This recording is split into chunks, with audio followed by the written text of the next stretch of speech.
இரண்டாவது எடுத்து வாசிப்போம். அதே சங்கீதங்களின் புஸ்தகம் 41வது அதிகாரம் 1வது வசனம்.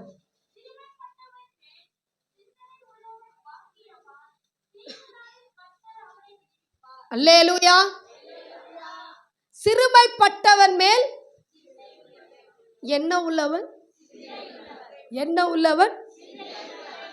என்ன உள்ளவன்? சிந்தைனா என்ன?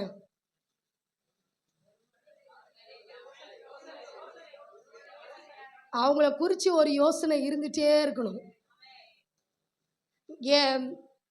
சிறுமைப்பட்டவன் மேல் யார் இந்த சிறுமைப்பட்டவர்கள் அப்படின்னு பார்த்தோன்னா, பலவீனமானவர்களை சொல்லலாம், கைவிடப்பட்டவர்களை சொல்லலாம், விதவைகளை சொல்லலாம், அனாதைகளை சொல்லலாம், திக்கற்றவர்களை சொல்லலாம், இன்னும் நிறைய பேரை சொல்லலாம் இல்லையா? இல்லை வசதி குறைவு உள்ளவர்கள், பொருளாதாரத்தில் குறைவு உள்ளவர்கள், வாழ்க்கையை நடத்துவதற்கே வழியில்லாத நிலைமையில் இருக்கிற ஆட்களை சிறுமைப்பட்டவர்கள் என்று சொல்லலாம். அப்போ வியாதியஸ்தர்கள், இங்க தாவீது சொல்லப்படுகிற வார்த்தை சிறுமைப்பட்டவன் மேல் சிந்தையுள்ளவன் தான் பாக்கியவன், ஆசீர்வதிக்கப்பட்டவன். இந்த ஆசீர்வாதத்துக்கு மட்டும் கையே வரல.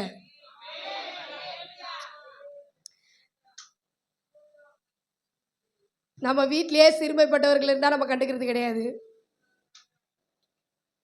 எங்க சிஸ்டர் நாங்கள் வெளியே இருக்கிற ஆட்கள்லாம் போய் கண்டுக்கிறது. ஆனால் வேத தெளிவாக சொல்லி சிறுமைப்பட்டவன் மேல் சிந்தையுள்ளவன் தான் பாக்கியவான், தீங்கு நாளில் கர்த்தர் அவனை. இதே சம்பவம் ஒரு இடத்துல நடந்தது. எடுத்து வாசிப்போம். அப்போஸ்தலரின் புஸ்தகம் 9வது அதிகாரம்.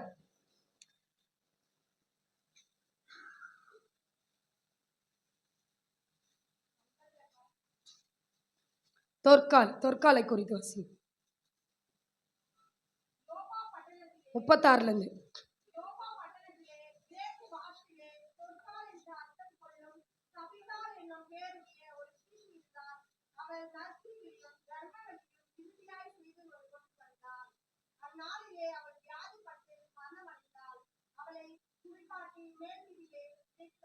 போதும், நிறுத்துங்க. அதுக்கப்புறம் அதை வாசிப்போம். சிறுமைப்பட்டவன் மேல் சிந்தை உள்ளவன் பாக்கியவான். இங்க யோப்பா பட்டணத்துல தொற்கால் என்னும் பேர் கொண்ட ஒரு சீஷி இருந்தா. இவளுக்கு வேற வேலை வெட்டியே இல்லை. இவளோட வேலை என்னன்னா டெய்லரிங் வேலை தான், துணி தைக்கிற வேலை தான். ஆனா அந்த துணி தைக்கிற வேலையிலும் அவள் செய்த நற்காரியங்கள் நிறைய உண்டு. நமக்கு ஒருவேளை ஆண்டவர் ஒரு சில தாளந்துகளை கொடுத்திருக்கலாம். அந்த தாளந்தை வைத்து அநேக சிறுமைப்பட்டவர்களுக்கு என்ன பண்ணலாம்? உதவி செய்ய முடியும். அவர்கள் தான் பாக்கியவான்கள்.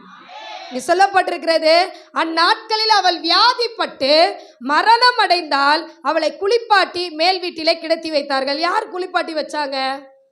அங்க இருந்த யோப்பா பட்டணம் லித்தா ஊருக்கு சமீபமானபடினாலே பேதுரு அவ்விடத்தில் இருக்கிறான் என்று சீஷர்கள் கேள்விப்பட்டு தாமதம் இல்லாமல் தங்களிடத்தில் வர வேண்டும் என்று சொல்லும்படி 2 மனுஷரை அவனிடத்திற்கு அனுப்பினார்கள். பேதுரு எழுந்து அவர்களுடைய கூட போனார். அவன் போய் சேர்ந்த பொழுது அவர்கள் அவனை மேல் வீட்டுக்கு அழைத்து கொண்டு போனார்கள். அப்பொழுது விதவைகள் எல்லாரும் அழுது. அல்லேலூயா. அப்ப பாருங்க, அவளுடைய சிந்தை என்ன அப்படின்னா, விதவைகளை பாதுகாப்பது, விசாரிப்பது, அவர்களுடைய காரியங்களை கவனிப்பது. அவங்கள பார்த்துட்டு அப்படியே விட்டுட்டு போற காரியம் அவளோட காரியம் அல்ல. அவளுடைய காரியம் எல்லாம் என்ன? அவங்கள விசாரிக்கணும், அவங்கள பாதுகாக்கணும், அவங்களுக்கு உண்டான தேவைகளை சந்திக்கணும். இத அவள் வாழ்க்கையில தினந்தோறும் செஞ்சுட்டு வந்திருப்பா. கண்டிப்பா தினந்தோறும் செஞ்சுட்டு வந்திருப்பா. அவ செஞ்சுட்டு வந்ததுனால தான் விதவைகள் எல்லாம் சேர்ந்து என்ன பண்றாங்க? அழுதாங்க இல்லையா? ஆனா இவளுக்கும் என்ன வந்துருச்சு? தீங்கு நாட்களிலே அவனை விடிப்பார் என்று வேதம் சொல்றா. இவளுக்கும் தீங்கு நாட்கள் வந்தது. என்ன? மரணம். மரணம் அவளுக்கு வந்தது. ஆனா அந்த மரணத்திலிருந்து கர்த்தர் விடுவித்தார். எப்பொழுதுனா அவளுடைய சிந்தை ஃபுல்லா எங்கதான் இருந்தது? விதவைகள் மீதோ, திக்கற்றவர்கள் மீதோ, அனாதைகள் மீதோ அவளுடைய சிந்தை ஃபுல்லா அங்கதான். கான்சென்ட்ரேஷன் ஃபுல்லா எங்கதான் இருக்கு? யோசிச்சுட்டே இருக்கா. ஒருவேளை அவங்க குறைகளை வந்து அவங்ககிட்ட சொல்லியிருப்பாங்க, எனக்கு இப்படி இருக்குமா, எனக்கு அப்படி இருக்குமான்னு சொல்லியிருப்பாங்க. அந்த குறைகளை குறித்து அவள் யோசிச்சிருப்பா, அதை எப்படி நிவர்த்தி செய்ய முடியும், அந்த குறைகளை எப்படி நிறைவாக மாற்ற முடியும்னு அவன் என்ன பண்ணியிருப்பான், யோசனை பண்ணி அவங்களுக்கு உண்டான காரியங்களை என்ன பண்ணியிருப்பா, அவன் செய்து வந்திருப்பாள். தொற்கால் தங்களுடனே கூட இருக்கை செய்திருந்த அங்கிகளையும் வஸ்திரங்களையும் காண்பித்து அவனை சூழ்ந்து நின்றார்கள். அல்லேலூயா. நீங்க இப்படிப்பட்டவர்கள் மீது ஒரு யோசனை உள்ளவர்களாய், கருணை உள்ளவர்களாய், தயவுள்ளவர்களாய் இருப்பீர்களானால் நீங்கள் தான் ஆசீர்வதிக்கப்பட்டவர்கள் இல்லையா? ஏன் இன்னைக்கு நிறைய அநாத ஆசிரமங்கள் இருக்கு, முதியோர் இல்லங்கள் இருக்கு. உண்மையாலுமே அவங்க தான் ஆசீர்வதிக்கப்பட்டவங்க. ஏன்னா அப்படிப்பட்டவர்களை அவங்க என்ன பண்றாங்க, டேக் ஓவர் பண்ணி அவங்கள பாதுகாத்து அவங்களுக்கு உண்டான தேவைகளை சந்திச்சு, அவங்க என்ன சாப்பிடுவாங்க, அவங்க உடல் நல குறைவு என்ன, அவங்களுக்கு பலவீனம் என்ன, எல்லாத்தையும் A to Z பார்ப்பாங்க. ஒவ்வொரு வாரமும் கண்காணிச்சு பராமரிச்சு தேவைகளை சந்திச்சு, ஒருவேளை அவங்க சும்மா நச்சரிக்கிறவங்களா கூட இருக்கலாம், ஆனா அதையும் பொறுத்து கொண்டு அதை செய்யறாங்க. பார்த்தீங்களா, அவர்கள் ஆசீர்வதிக்கப்பட்டவர்கள். இன்னைக்கு உங்களை என்னை ஆண்டவர் அதை தான் எதிர்பார்க்கிறார். சிறுமைப்பட்டவன் மேல ஒரு யோசனையாவே இருங்க. அவங்கள பார்த்தனச்சே எப்ப பாரு இப்படி அப்படின்ற அலட்சியம் நம்மள ஆண்டவர் நினைச்சிருந்தா அன்னைக்கு ஒருத்தர் நம்மளை கை கொடுத்து தூக்கலையா? அன்னைக்கு ஆண்டவர் நம்மள ஒருத்தர் அனுப்பி, போப்பா என் பிள்ளை சிறுமையில இருக்கு, அந்த பிள்ளைய கொஞ்சம் அந்த பிள்ளைக்கு உண்டான காரியத்தை செய்யும் சொல்லி ஒருத்தர் அனுப்பலையா ஆண்டவர்? அனுப்புனார்னா அப்ப நம்ம செய்யணுமா இல்லையா?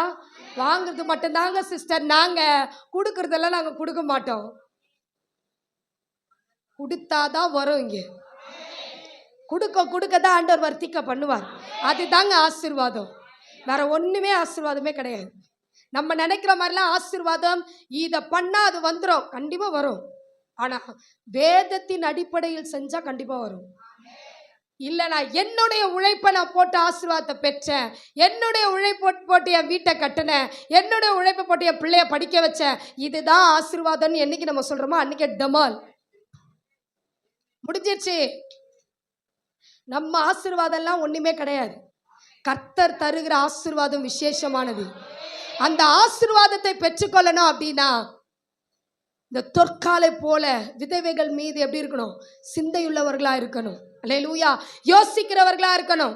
உங்க வீட்டுல யாராவது விதவைங்க இருக்கிறாங்களா, இல்ல உங்க அம்மா இருக்கிறாங்களா, இல்ல உங்க அப்பா இருக்கிறாரா, இல்ல வேற யாருன்னா இருக்கிறாங்க, உங்களுக்கு தெரிஞ்சவங்க இருக்கிறாங்களா, அவங்க மேல ஒரு கரிசனை உள்ளவர்களா இருங்க. அவங்கள பார்த்து அலட்சியம் பண்ணாதீங்க. நான் ஊருக்கு மட்டும் செய்வேன் அப்படி இல்லை, நம்ம குடும்பத்திலையும் அது காரியங்கள் இருந்துச்சுன்னா அவங்களையும் பார்க்கறதுக்கு, கவனிக்கிறதுக்கு, அவங்களுக்கு செய்யறதுக்கும் நம்ம எப்படி இருக்கணும், சரியா இருக்கணும். நம்ம சரியா இல்லை அப்படின்னா நம்ம என்ன போய் செஞ்சு பிரயாசப்பட்டு செஞ்சாலும் பிரயோஜனமற்றது. அவ பாருங்க, அவ பேர் சீஷினே வேதம் குறிப்பிடுகிறது. எது? அவ செஞ்ச காரியம் ஒன்னே ஒண்ணுதான். யார் விதவையா இருக்கிறாங்களோ அவங்க மேல எப்படி இருக்கா யோசனை. அவ போய் பெரிய ஊழியெல்லாம் செய்யவே இல்லை. வேதம் அப்படி சொல்லுதா? இல்லவே இல்லை. அவளுக்கு ஒரு சீஷின்னு தான் சொல்லப்பட்டிருக்கு. எப்படி அவள் சீஷியா மாறினானா, விதவைகளையும் அனாதைகளையும் அவள் விசாரித்து அவர்களுக்கு உண்டான பணிவிடைகளை அவள் செய்தது நிமித்தம் தான் சீஷியா மாறி இருக்கா. நம்ம சீஷரா மாறணும், நம்ம சுவிசேஷம் சொன்னா சீஷரா மாறும், அது ஒரு பாயிண்ட், அது ஒரு கட்டம், அது ஒரு பகுதி. ஆனா இப்படி கொடுத்தும் நம்ம சீஷர்களா மாற முடியும். தொற்கால் அதுக்கு ஒரு நல்ல எக்ஸாம்பிள், ஒரு நல்ல கேரக்டர் தொற்கால். அவ்வளோ மாதிரி அந்த வேதத்துல அவ்வளோ மாதிரி யாரும் செஞ்சே நான் பார்த்ததில்லை. அதே போல ஆண்டவரும் செஞ்சிருக்கிறாரு. எத்தனை பேர் வந்தாங்க வியாதியஸ்தர், குஷ்டரோகி வரான், திமிர்வாத பிடிச்சவன் வரான், பிசாசு பிடிச்சவன் வரான், இவ்வளோ காரியங்கள் வருது. ஆண்டவர் பார்க்குறாரு, கருசனை உள்ளவராய் இருந்து அவர்களை எல்லாம் கர்த்தர் விடுதலை ஆக்கினார் இல்லையா? விடுதலை ஆக்கினாரா? அதனாலதான் அவரை நம்ம சொல்றோம் நல்லவர். சொல்றோமா இல்லையா? கர்த்தர் நல்லவர் என்பதை ருசித்து பாருங்க. அவர் மேல் நம்பிக்கையா இருக்கிற மனுஷன் தான் பாக்கியவான். யாரு மேல? நான் பாஸ்ட் மேல தான் நம்பிக்கையா இருப்பேன். அப்படி மட்டும் யாரும் தயவு செய்து இருந்தீங்கன்னா இன்னைக்கு அழிச்சிருங்க போட்டு. நான் பாஸ்ட் அம்மா மேல தான் நம்பிக்கையா இருப்பேன், தயவு செய்து அழிச்சிருங்க. நாங்களாம் ஒண்ணுமே கிடையாது. உங்களை அழைச்ச தேவன் தான் உண்மை உள்ளவர். உங்களை மரண பரியந்தம் அவர் உங்களை நடத்துவார். நாங்க மரண பரியந்தம் உங்களை நடத்த முடியுமா? சொல்லுங்க. நானும் செத்துட்டேன் சிஸ்டர், நீங்களும் வாங்க சிஸ்டர் என்னை கூப்பிட்டீங்கன்னா நான் வரமாட்டேன். ஏன்னா எனக்கு ஆண்டவர் எப்போ ஜீவன் எடுக்கணும்னு வச்சிருக்கிறேன், அன்னி வரைக்கும் நான் இருக்கணும், என் ஊழியத்தை செய்யணும். நான் சுயநலமா இருப்பேனா? இருக்க மாட்டேனா? இருப்பேன் இல்லையா? ஆனா இவ பாருங்க, மரண தருவாய் வரைக்கும் விதவைகளையும் அனாதைகளையும் விசாரித்தாள். அல்லேலூயா. இன்னைக்கு நீங்க உங்க வீட்டில் அப்படிப்பட்டவர்கள் இருப்பார்களானால், உங்க சொந்த பந்தங்கள் உறவுகள் அப்படிப்பட்டவர்கள் இருப்பார்களானால் அவர்களை நீங்க விசாரிங்க, ஆதரிங்க, அவர்களுக்கு உதவி செய்யுங்க. ரெண்டாவது, உலகத்துக்கு போங்க. நிறைய பேர் வெளியே இருக்கிறாங்க, அவர்கள் எல்லாம் என்ன பண்ணுங்க, செய்யுங்க. வெளியரங்கமா வேணாம். அவ செஞ்சது உள்ளதா செஞ்சா. தொற்கால் அந்தரங்கத்துல செஞ்சது அவ மரணத்துலதான் வெளியரங்கமா வந்தது. நீங்க அந்தரங்கமா செஞ்சு பாருங்க, ஆண்டவர் வெளியரங்கமா ஒரு நாள் கொண்டு வருவார். நீங்க வெளியரங்கமா செஞ்சீங்கன்னா அந்தரங்கத்திலயும் ஒண்ணு இருக்காது. அவ செஞ்சது அது வரைக்குமே அந்த பட்டணத்துல இருக்கிற யாருக்குமே தெரியாது. அவ செத்த பிற்பாடு பேதுரு வந்த பிற்பாடு தான் சொல்லி அழுகுறாங்க ஜனங்க. அது வரைக்குமே அந்த பட்டணத்தில் இருக்கிறவங்களுக்கு தெரியல. இப்ப நாம செய்கிற காரியம் எப்படி இருக்கு என்பதை கொஞ்சம் சிந்திச்சு பாருங்க. நான் ஆசீர்வதிக்கப்படணும் ஆண்டவரே, நான் ஆசீர்வதிக்கப்படணும் ஆண்டவரே. எல்லாரும் சபைக்குள்ள வர்றது ஆசீர்வாதம் பெறறதுக்கு தான். ஆனா பணத்தினால, பேர்னால, புகழ்னால, எனக்கு இருக்கிற திறமையினால ஆசீர்வாதம் வராது. இப்படிப்பட்டவர்கள் மேல் சிந்தையா இருந்தாதான், யோசனையா இருந்தாதான் நமக்கு ஆசீர்வாதம் வரும். அல்லேலூயா. அப்படிதான் தொற்கால் செஞ்சா. அவ செஞ்சது இன்னைக்கு வேதம் குறிப்பிடுகிறது அப்படின்னா, அந்த அளவுக்கு அவ இறங்கி தன்னுடைய ஸ்டப்பை போட்டிருக்கா பாருங்க. அவ ஒருத்தி தான், அவ ஒருத்தி. அதனால்தான் அங்க ஷீஷின்னு சொல்லப்பட்டிருக்கு. இல்லைன்னா ஷீஷிகன்னு சொல்லப்பட்டிருக்கலாமே.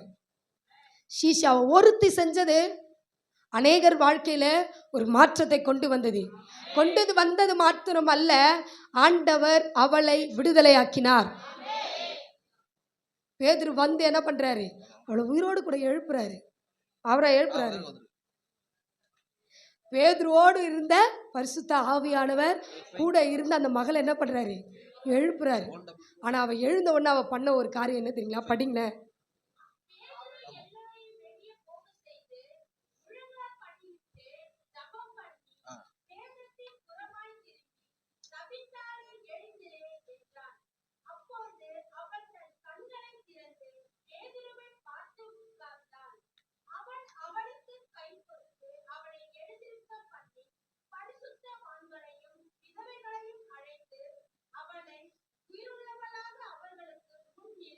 அல்லேலூயா.